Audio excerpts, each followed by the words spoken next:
네, 좀 쉬다 오셨죠? 자, 이번 시간에는 저번 시간에 이어서 목적의 사회적 타당성 볼 건데, 자, 포인트 먼저 볼게요. 반사회 질서 행위도 강행 규정과 마찬가지로 절대 무효입니다. 근데 차이점은 뭐냐면 요 불법 원인 급여라는 거. 요걸 알아야 돼요, 오늘.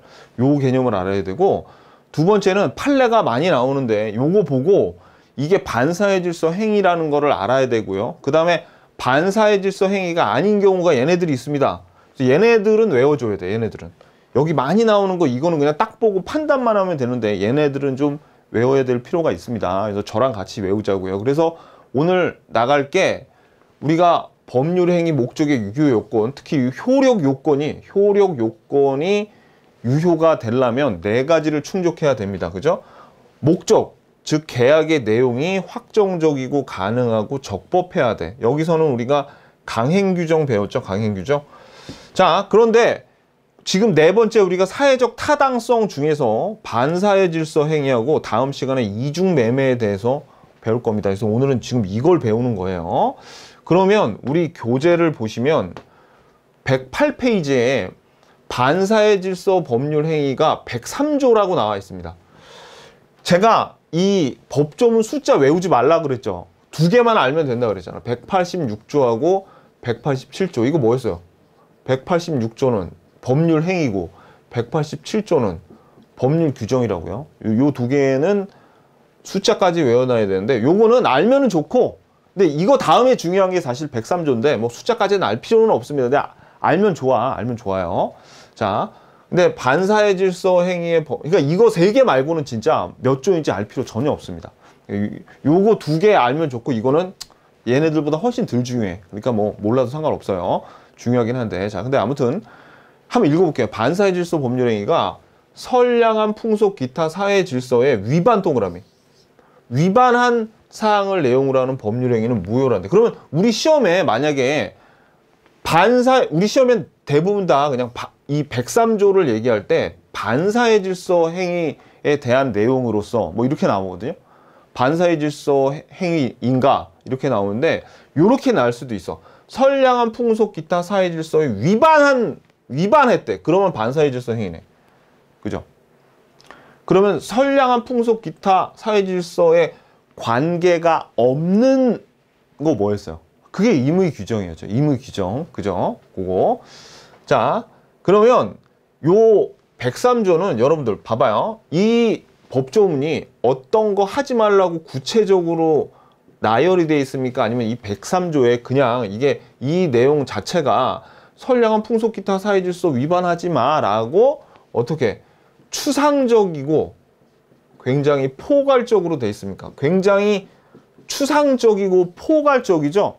우리가 이런 거를 사실 전에 한번 만난 적이 있어요. 얘랑 비슷한 거. 뭐냐면 이게 뭐랑 굉장히 유사하냐면, 자, 이게 추상적이고 포괄적이라는 면에서 신의칙과 매우 유사한데, 자, 보세요. 강행 규정에는 이렇게 착하게 살아라, 나쁜 짓 하지 말아라, 이제 그런 규정이 있어가지고, 신의칙 같은 경우에는 착하게 살아라 라고 강행 규정이 막 일일이 나열돼 있지만 이런 거를 다 나열할 수 없으니까 그냥 신의칙에다가 말 바꾸지 말고 니네 착하게 살아야 된다, 이렇게 그냥 포괄적인 규정을 뒀죠. 그 이유는 일일이 나열하기도 어렵지만 이렇게 뭐 갑자기 전자상거래 아이템이 생긴다든가 이런 변화를 다 일일이 이렇게 적용하기가 적용하기가 어렵단 말이에요, 제때.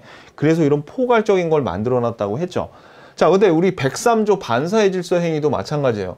우리 강행 규정에 보면 나쁜 짓 하지 말라고 일일이 강행 규정에 다 적혀 있어. 하지만 이걸 일일이 다 적을 수가 없단 말이에요. 너무 그 종류가 희한하게 많고 다양해서. 그래서 그냥 야, 니네들 사회 풍속에 위반하는 짓 하지 마 라고, 나쁜 짓 하지 말라고 이렇게 추상적인 걸 적었습니다. 근데 이 반사회 질서 행위도 신의칙도 자꾸 변화한다 그랬죠. 새로운 무슨 상품이나 이런 게 나오면 얘네들을 제각 적용을 할 수 없어요. 근데 반사회 질서 행위도 마찬가지입니다. 얘네들도 시대가 바뀜에 따라서 반사회 질서 행위가 아니었던 게 반사회 질서 행위가 되는 경우도 있고 반대가 되는 경우도 있는데, 대표적인 게 첩을 두는 거예요.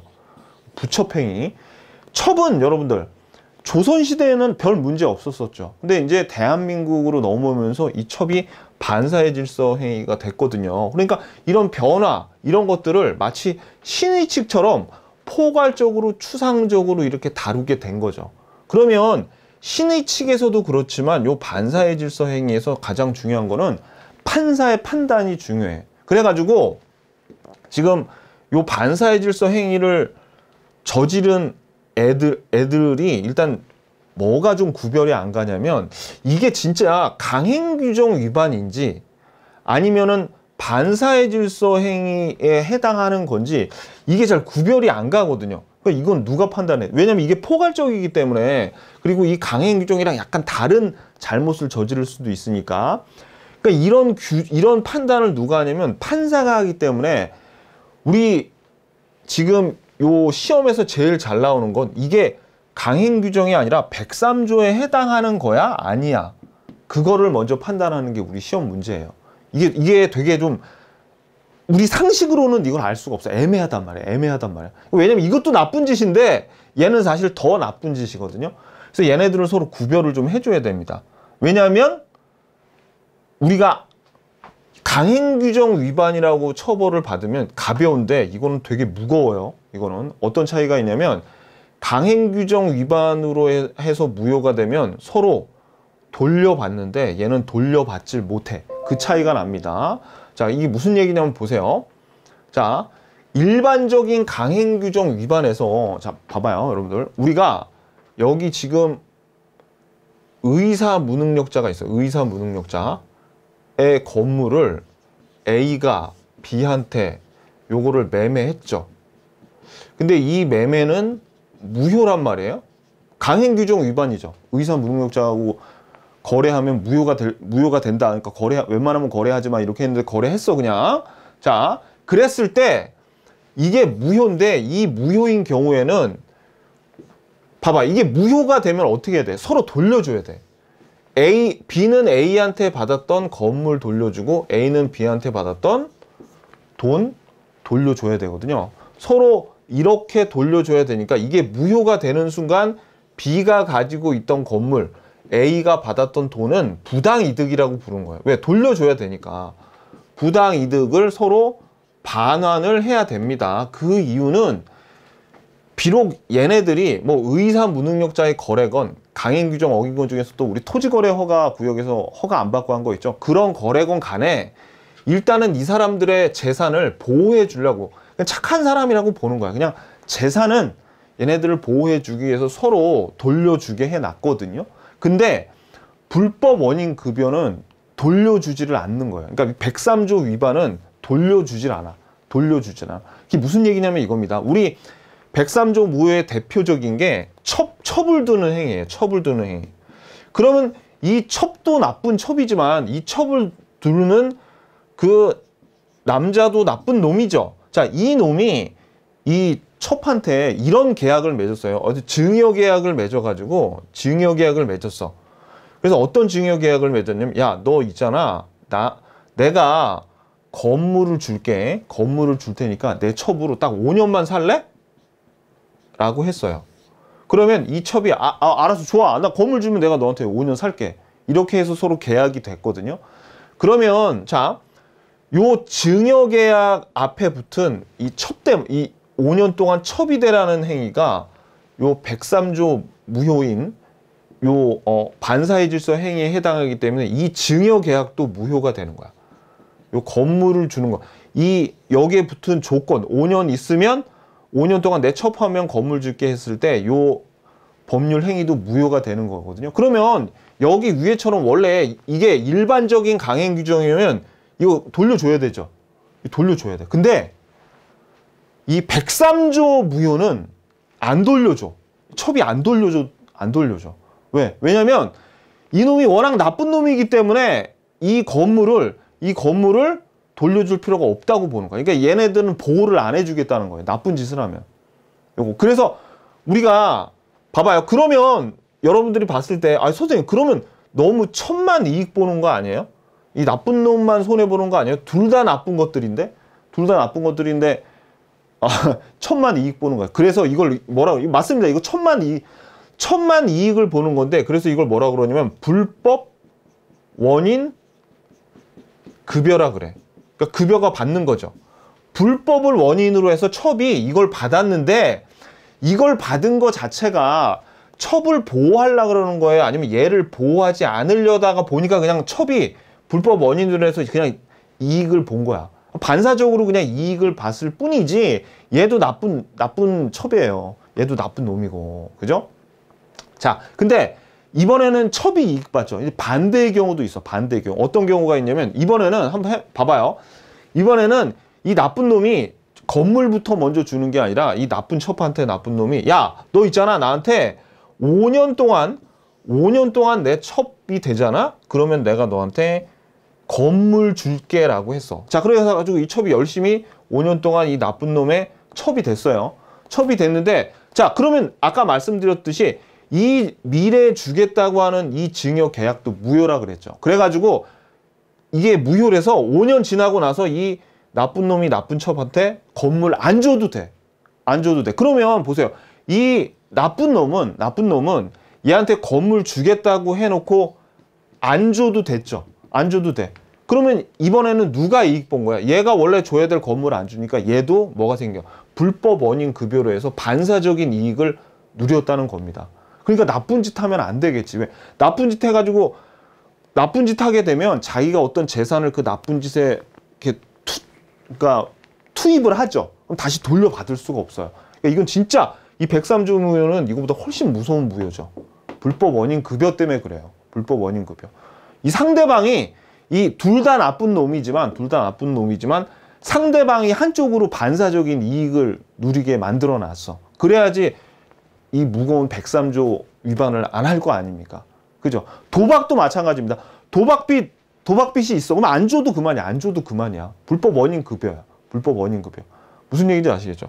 요거 알아둬야 됩니다. 그러니까 완전히 달라. 그러니까 이제 예를 들어서 법정에 갔어요. 법정에 갔을 때 여러분들이 내가 아까 말씀드렸잖아요. 이 강행 규정인지 103조 위반인지 헷갈린다고. 그래가지고 이 죄를 진 놈들이 어떻게 했어? 법정에 가서 저기요.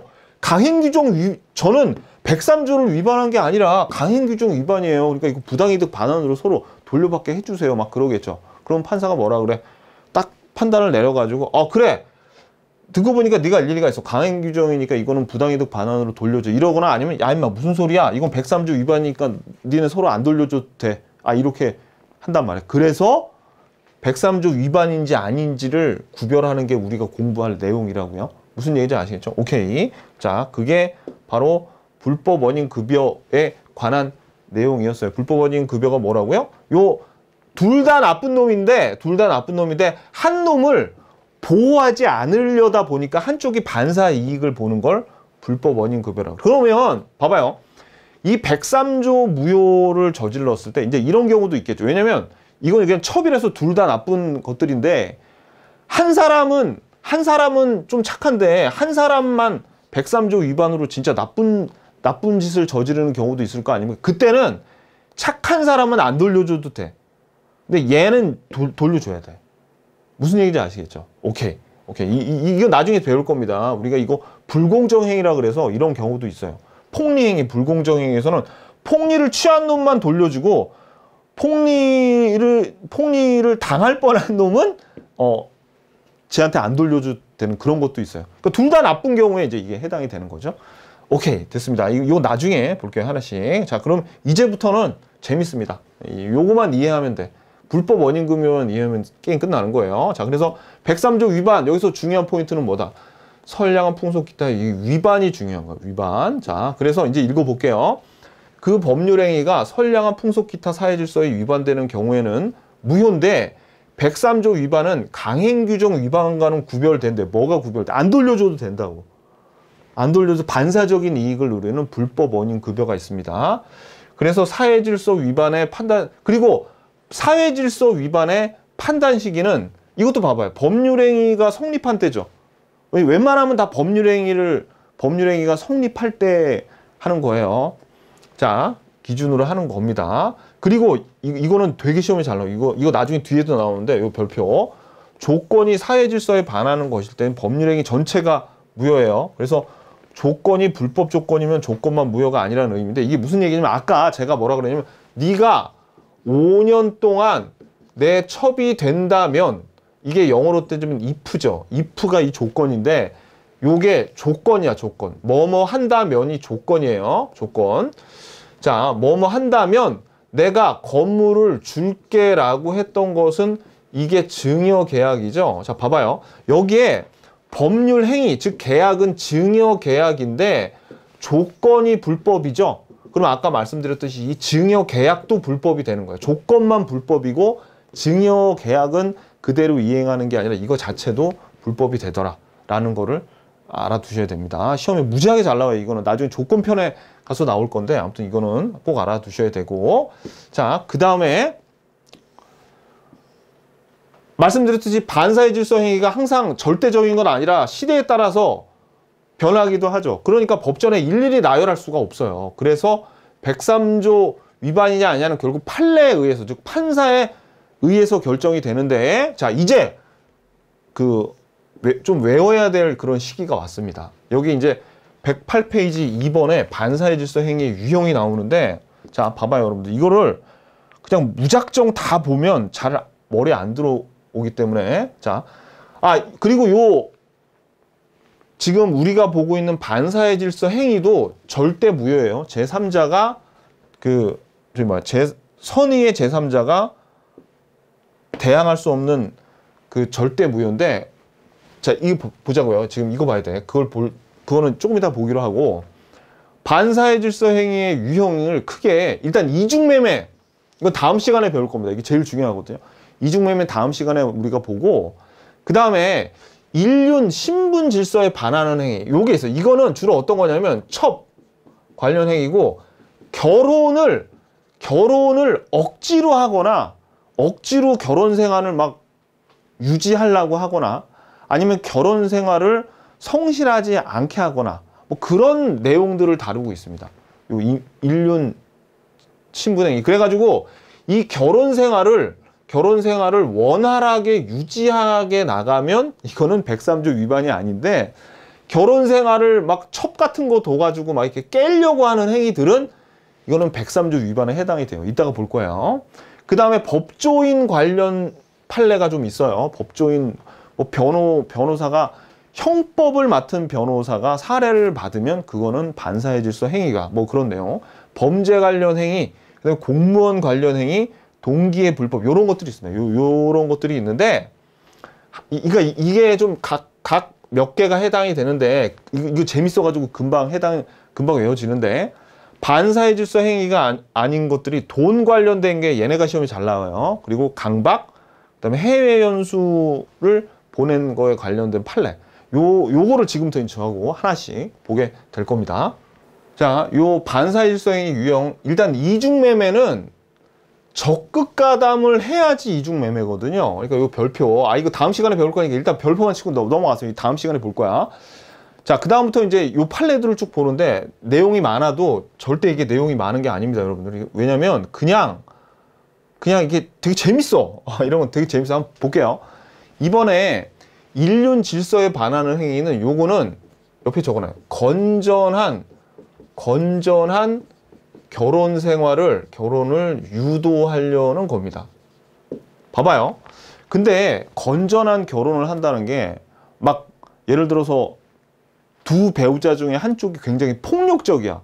그러면 차라리 이혼하는 게 낫겠죠. 그래가지고 6번 먼저 보면 절대로 이혼하지 않겠다는 각서 이런 거는 누구를 포로로 잡아두는 것도 아니고 이런 거를 쓴 행위라던가 아니면 은행원이나 간호사들 채용하면서 근무기간 동안은 혼외하지 않을 것을 정한 이런 거 결혼을 아예 못하게 한다는 거 이런 거 절대 이혼은 안 된다는 이런 거는 반사의 질서 행위라서 이건 무효야. 아셨죠? 103조 위반이에요. 자, 일단 요거 알고 그 다음에 봐봐요. 여기 건전한 결혼을 유도하기 위해서 혼인 예약 시에 동거를 거부하는 경우 일정한 금전을 지급하기로 하는 약정이나 부부가 서로 같이 살아야 되잖아. 같이 살아야지 건전한 결혼 생활이 유지가 되는데 동거를 거부하거나 동거하지 않기로 하면 결혼 왜 하냐고. 그러니까 건전한 결혼 생활을 유도하지 하지 못하게 하는 이런 계약도 다 무효입니다. 그리고 또 하나, 이건 너무나 당연한 게 부첩관계가 이게 첩을 둔다는 거거든요. 부첩관계 유지 대가로 재산권을 첩에게 증여하는 거 아까 우리가 봤지만 이거 안 돼. 무효예요. 그 다음에 자, 이 3번하고 4번을 조금 요거를 잘 봐야 돼요. 이거 잘 봐야 돼요. 자, 요 3번하고 4번, 5번을 좀 봐야 되는데, 자, 3번 봐봐요. 3번은 이건 뭐냐면 부첩관계의 종료를 해제 조건으로 한다는 거. 이게 아주 진짜 제일 악질적인 계약입니다. 이게 진짜 나쁜 놈과 나쁜 첩의 이게 초절정 나쁜 거예요. 종료를 해제 조건으로 한다는 게 무슨 뜻이냐면 이거는 이 나쁜 놈이 나쁜 첩한테 얘한테 건물을 먼저 줘. 건물을 먼저 주면서 야, 건물 네가 나한테 첩으로 있는 동안엔 내가 건물을 줄게. 근데 우리의 관계가 부첩 관계가 종료가 된다. 네가 더 이상 내가 첩하기가 싫다 그러면 해제 조건, 건물을 다시 돌려줘. 진짜 나쁜 놈이죠. 그죠? 이런 계약, 이런 증여 계약. 그러니까 이게 뭐냐면 얘한테 건물을 주면서 네가 내 첩으로 있는 동안은 이걸 갖지만 나하고 만약에 내 첩이 더 이상 되기 싫다 그래서 날 떠난다? 그럼 건물 주고 가야 된다. 진짜 나쁜 거예요. 그러니까 이것도 안 돼. 이것도 안 돼. 그런데 4번하고 5번은 요거는 돼요. 요거는. 왜냐면 봐봐요. 여러분들. 부첩 관계를 단절하면서 생활비를 지급한다. 이건 뭐냐면 이거요. 나쁜 놈이 있고 나쁜 첩이 있는데 얘네 둘이 이제 살다가 이 나쁜 놈이 나 다시 우리 본초에게 돌아갈게. 근데 내가 그동안 너 첩으로 하느라고 네 인생도 몇 년 동안 낭비를 했지. 그래서 내가 생활비를 줄게. 우리 이제 부첩 관계를 단절하자. 더 이상 나는 너는 내 첩이 아니야. 이게 단절을 하면 이제 본초로 돌아가는 거 아니야. 그죠? 그러니까 이 경우에 부첩 관계를 단절한다고 돈 쓰는 거는 괜찮아요. 단절한다고 돈 쓰는 건 괜찮아. 이 첩 관계를 유지하려고 돈 쓰는 건 안 돼. 단절하려고 생활비 지급하는 건 괜찮습니다. 자, 근데 5번은 드라마에서나 나올 얘기인데, 자, 봐봐요. 부정행위를 용서받는 대가로 손해배상함과 아울러 가족에 충실하겠다는 서약의 취지에서 처에게 부동산을 양도하되 부부관계가 유지되는 동안에 처가 임의로 처분할 수 없다는 제한을 붙인 약정은 자, 이거도 뭔 소리인지 알겠죠? 이건 무슨 얘기냐면 이겁니다. 뭐냐면 이 남자가 있었는데 그러니까 바람 핀 거죠. 부정행위를 했어, 남자가. 부정행위를 했으니까 이 여자가 열 받은 거예요. 그래서 여자가 뭐라고 하냐면 야, 너 일단 건물을 나한테 넘겨. 이 건물 나한테 넘겨. 그래서 네가 나하고 부부관계가 건물을 일단 나한테 넘겨줘. 그래 양도를 해. 너 부정행위를 했으니까 나한테 건물 넘겨야 돼. 이렇게 했는데 남편이 뭐라 그러냐면 그래, 내 건물 넘게. 그래도 나하고 같이 나 한번 용서해줘. 건물 줄게, 용서해줘. 하지만 내가 당신한테 앞으로 잘할게. 부부관계가 동안에는 당신이 이거 처분하지 마 라고 제한을 붙인 거는 부부관계를 어떻게든 이 나쁜 놈이 정신 차리고 유지하려고 한 거죠. 이런 거는 뭐야? 유효하다고요. 재밌다. 그죠? 재밌죠? 그러니까 이 6가지를 잘 봐. 이 6가지의 취지는 뭐냐면 건전한 결혼 생활을 유지하게끔 만드는 거는 유효인데 이 건전한 결혼 생활을 막는 것들 있죠. 억지로 잡아둔다거나 결혼을 하지 말라거나 아니면은 얘네들 동거하지 않다. 이런 것들은 다 무효야. 근데 부첩 그러니까 지금 여기서 유효는 뭐가 요 2개만 유효네. 4번, 5번만. 부첩 관계를 단절하는 거. 그죠? 그리고 부정행위 용서받는 대가로 건물은 줬지만 우리가 부부관계일 동안은 팔지 말아라. 그거 처절하죠. 이 남자의 반성이 느껴지는 이런 거. 요런 거는 이제 요 그러니까 결혼 관련된 거 요거예요. 자, 그 다음에 나머지도 내용이 되게 재밌습니다. 자, 그 다음에 3번 보겠습니다. 이건 법조인 관련 판례인데 이거는 자, 이거 형사사건 동그라미. 형사사건은 성공보수 약정 받으면 안 돼. 근데 민사사건은 성공보수 약정은 유효해. 이게 무슨 얘기냐면 자, 여러분 봐봐요. 변호사가 있어. 변호사가 있는데 여기 그 피고를 피고를 변호할 때 이거는 가능해요. 민사사건은 야 지금 그러니까 이 피고가 지금 어떤 상태냐면 상대방이 얘한테 100억 내놓으래. 100억 내놓으랬을 때 이 변호사가 그 피고한테 얘기하기를 내가 이기면 이 100억 안 줘도 되니까 이기면 지금 나한테 원래 변호비로 1억 주기로 했는데 100억 안 나가도 되니까 성공보수로 10억 줘야 돼. 이런 거는 되거든요. 근데 이거는 안 돼. 만약에 이 피고가 돈을 물어주는 게 아니라 형사사건은 깜빵 가는 거야. 자, 10년 징역, 5년 징역 막 이렇게 있는데 이 변호사가 야, 너 나한테 내가 이 10년 안 살게 해줄 테니까 10년 안 살게 해줄 테니까 나한테 성공보수 줘. 이러면 이 변호사가 금액에 따라서 깜빵 가야 되는 피고에 대해서 자기가 최선을 다하지 않을 수도 있죠. 그러니까 이 형사사건에서의 성공보수의 약정. 야, 너 내가 10년에서 5년으로 줄여주면 1년당 1억이다. 뭐 이런 식으로 하면 된다, 안 된다? 안 된다니. 깜빵 가는 거 가지고 장난치지 말라는 거예요. 돈 더 받고 마는 거는 괜찮은데 깜빵 가는 거 가지고 장난치면은 얘가 이 변호사가 최선을 다하지 않을 수도 있잖아요. 그죠? 그러니까 요 조심해야 되고요. 그 다음에 또 하나는 이거야. 그러니까 이게 시험에 되게 잘 나와요. 형사사건은 무효야. 이거 반사의 질서 행위인데 요 민사사건의 성공보수의 약정은 자 근데 여러분들 봐봐요. 제가 여기서 반사의 질서에 해당한다 라는 표현 대신 우리 시험에서는 유효라고 그러면 저기 위에도 유효라고 하잖아요. 유효하다 이러면 반사의 질서 행위가 아닌 거예요. 얘네들 무효이다 그러면 반사의 질서 행위인 거예요. 반사의 질서 행위면서 무효인 거예요. 근데 유효라고 하면 그냥 어떻게 반사의 질서 행위가 아니라는 얘기입니다.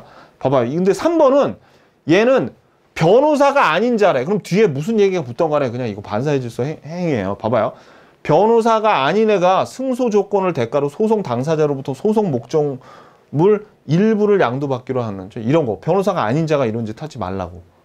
이거 어떻게 써요? 그렇죠? 법조인 중에 나와가지고 아직 변호사 자격증은 없지만 자기가 평소에 알던 판사나 검사 이런 애들한테 브로커가 될 수 있는 애들 있죠. 변호사가 아니면서도. 그러니까 그런 짓 하지 말라는 겁니다.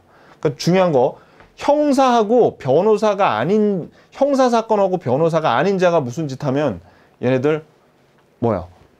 반사의 질서행위 무효인데 민사사건은 괜찮다고요. 오케이 됐습니다. 자, 그 다음에 109페이지.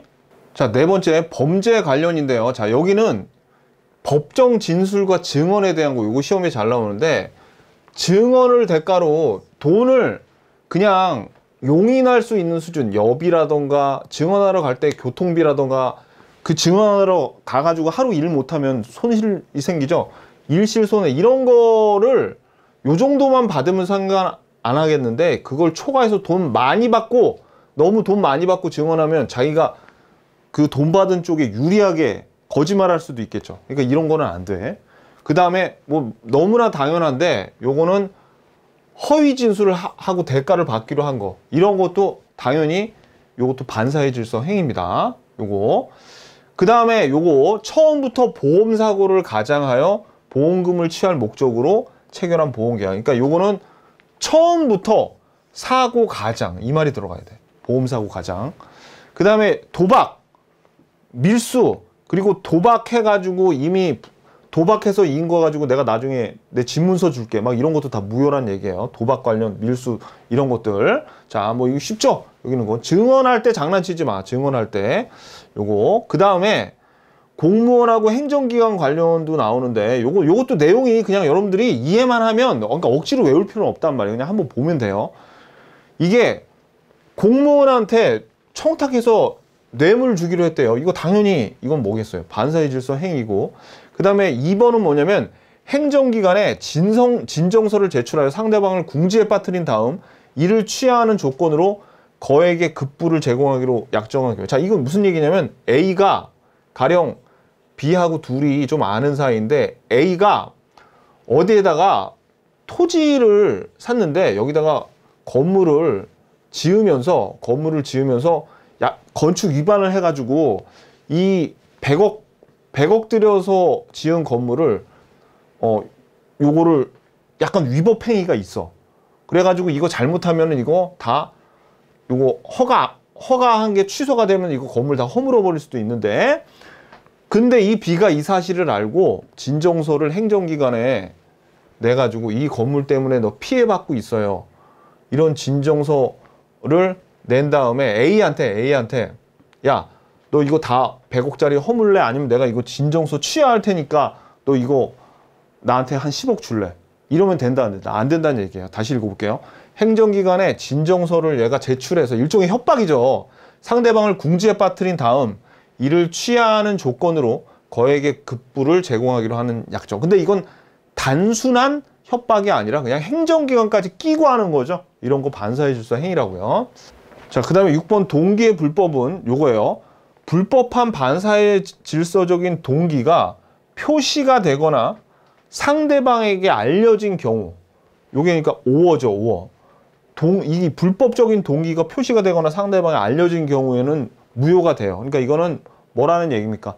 반사회 질서 행위라는 거죠. 그러니까 이런 거예요. 여기 A란 놈이 마약을 보관하기 위해서 여기 창고를 좀 빌리려고 그래요. 그래가지고 이 B하고 임대차 계약을 체결하려고 그럴 때 이 A가 요 창고를 그냥 임대차 계약을 했을 때 B가 이게 마약인지 전혀 몰랐어, 이 당시에. 그러면은 이 임대차 계약은 유효거든요. 근데 이 A가 내가 그 임대료 10배 줄 테니까 여기다가 마약 좀 보관하자라고 임대차 계약할 때 이걸 알았으면 이 임대차 계약은 무효가 된다는 거죠. 그러니까 표시가 되거나 이 동기가 표시가 되거나 알려진 경우에는 그때는 무효가 되는 겁니다. 그래서 지금 6번까지는 자, 우리가 아까 말씀드렸지만 강행규정의 위반인지 아니면은 103조 위반인지 일반인들은 잘 판단이 안 되기 때문에 판사가 이런 것들은 다 103조 위반이야, 일반적인 강행규정이 위반이 아니야 라고 판단을 내린 거고, 요 7번부터는 여기서부터는 그냥 반사회 질서 행위에 해당하지 않는 거예요. 판사가 이거는 반사회 질서 행위까지는 아니야 라고 나온 건데, 봐봐요. 여기서부터 요 5번까지는 돈하고 관련된 건데, 어떤 거냐면 빚을 안 갚으려고 다른 짓을 해놓거나 나쁜 짓을 하거나 세금 안 내려고 나쁜 짓을 하는 거는 인간의 본성에 가깝기 때문에 반사회 질서 행위라고 그렇게 판단을 했어요. 봐봐요. 이거는 강제 집행을 면할 목적으로 부동산을 명의 신탁하는 것은 반사회적 법률 행위에 해당하지 않는데, 그러니까 이게 무슨 얘기예요? 여기서 명의 신탁이라는 게 뭐냐면, 봐봐요, 여러분들. 여기 A가 요 부동산을 하나 갖고 있었어요. 근데 예전에 갑이라는 애한테 돈을 빌렸어요. 그럼 갑이 채권자죠. 근데 얘가 돈을 안 갚으면 갑이 여기다가 가압류 건 다음에 강제 집행, 경매를 해버릴 수가 있거든요. 그러니까 A가 그걸 막기 위해서 B한테 소유권 이전 등기를 B한테 해주지만 명의만 B한테 맡긴 거야. 이전 등기만 얘한테 해주고 사실 실소유주는 A인 경우 있죠. 그러니까 가짜로 요 부동산을 B한테 넘겨서 얘가 여기서 압류나 가압류 못하도록 한 거, 그거는 반사회 질서 행위에 해당하지 않는데요. 엄청 나쁜 짓이긴 하지만. 자, 그래서 이번에는 또 강제 집행을 면할 목적으로 이번에는 얘한테 명의 신탁을 한 게 아니라 근저당권 설정 등기를 했대요. 자, 이거는 또 무슨 얘기냐면 명의 신탁을 한 게 아니고요. 자, B하고 굉장히 친한데 이 건물이 예를 들어서 10억인데 이 건물에다 B가 9억짜리 저당권 설정을 했어. 근데 B하고 A는 굉장히 친한 친구예요. 그러면 어떤 결과가 나오냐면 나중에 이 갑이 이 부동산에다가 경매를 걸어서 되더라도 10억에 낙찰받으면 9억을 B가 가져. 그럼 B가 이제 나중에 친하니까 A한테 다시 돌려주겠죠. 이렇게 어떻게 해요? 허위의 근저당권 설정 등기 하는 것도 아주 나쁜 짓이야. 이 채권자한테 돈 안 갚으려고 하는 짓인데도 불구하고 반사회적 행위에 해당하지 않는데요. 자, 그 다음에 또 이것도 양도소득세를 회피할 목적으로 한 매매계약, 이것도 양도소득세 회피하려고 뭔가 매매계약을 했대. 그리고 또 반사회적 법률행위에 해당하지 않는데, 그러면 얘네들 다 강제 집행을 면할 목적이나 양도소득세를 회피할 목적으로 뭔가 한 거, 아무튼 세금 안 내려는 거, 빚 안 갚으려고 하는 거, 이런 거 다 반사회 질서 행위 아니라고요. 자, 그래서 우리가 요 명의신탁하는 거 있죠. 명의신탁하는 거는 요것뿐만 아니라 명의신탁 약정은 부동산 실명법 위반이긴 하지만 그래서 무효이긴 해요. 무효이긴 해도 반사회 질서 법률 행위가 아니라는 얘기입니다. 반사회 질서 행위가 아니라는 얘기예요. 요거 오케이. 자, 그 다음에 6번은 그러니까 요 4번까지가 얘네가 빚 안 갚으려고 돈 안 갚으려고 명의 신탁을 한다던가 그런 거에 해당하는 거죠. 4번. 그러니까 얘네들 한 묶음으로 그냥 보시면 돼요. 그 다음에 비자금을 은닉을 하는데 여기서 중요한 건 소극적입니다. 비자금을 소극적으로 은닉하려고 임치, 남한테 맡긴 것도 반사회적 법률 행위가 아니래요. 자, 그 다음에 6번. 여기서 강박 있죠. 이거 협박이에요. 협박. 협박도 이거는 취소할 수 있는 거는 되지만 요거는 뭐예요? 반사회적 행위는 아니라고요. 우리 이 제사 강착에서 강박이 협박이거든요. 이것도 반사회적 행위는 아니고요. 그 다음에 7번은 보면 해외 연수를 그 회사에서 보내줬죠. 그랬는데 해외 연수 갔다 온 다음에 해외 연수 회사에서 돈 들였으니까 한 뭐 3년 정도는 우리 회사에서 일해야 된다라는, 이렇게 3년 동안 잡아두는 거, 그런 거는 괜찮다. 그거는 유효하대요. 요거. 따라서 우리가 지금 여기서 본 7가지 있죠? 이런 거는 다 뭐에 해당한다? 요 7가지는 반사회적 행위가 아니라는 겁니다. 아셨죠? 오케이, 됐어요. 그래서 요거 보고, 그 다음에 자, 110페이지 보면 반사회 질서 행위의 효과, 이거 이미 다 봤습니다, 우리가. 불법 원인 급여, 불법을 원인으로 인하여 재산을 급여하거나 노무를 제공할 때는 그 이익에 반환을 여기서 얘기하는 불법은, 그러니까 이것도 103조 위반을 얘기하는 겁니다. 청구하지 못한다. 그러나 그 불법 원인이 수익자에게만 있는 경우에 그러하지 않아. 자, 아까 말씀드렸지, 여기는 이 위에 줄은 안 돌려줘도 되는 거야. 안 돌려줘도 되는데, 한쪽만 나쁜 놈인 경우에, 한쪽만 나쁜 경우에는 그때는 나쁜 놈은 돌려주고 착한 사람은 안 돌려줘도 된다는 게 바로 이 규정입니다. 그래서 자, 여기 쭉쭉 나옵니다. 불법 원인 급여자가 되어 급여자, 얘도 나쁜 애긴 하지만 부당이득 반환 청구를 할 수 없어. 그러니까 이 나쁜 애들, 준 애들, 급여 준 쪽은 무조건 돌려달라고 할 수 없다고요. 이 반사회 질서 행위 같은 경우, 그러니까 굉장히 엄한 벌입니다. 이게 부당이득 반환으로서 돌려주면 재산이라도 보호가 되는데 이건 안 된다는 얘기예요. 자, 그래서 이 급부 목적물은 급여를 받은 상대방에게 확정적으로 귀속하는데, 다만 그 불법 원인이 수익자에게만 있는 경우에는 피해를 본 급여자는 수익자에게 부당이득 반환을 청구할 수 있다. 이게 나쁜 놈은 돌려줘야 되지만 착한 사람은 안 돌려줘도 된다. 그거예요. 자, 절대적 무효는 아까 말씀드렸죠. 이 절대적 무효, 이거는 선의의 제3자에게 대항할 수 있는 무효. 그러니까 뭐예요? 자, 봐봐요.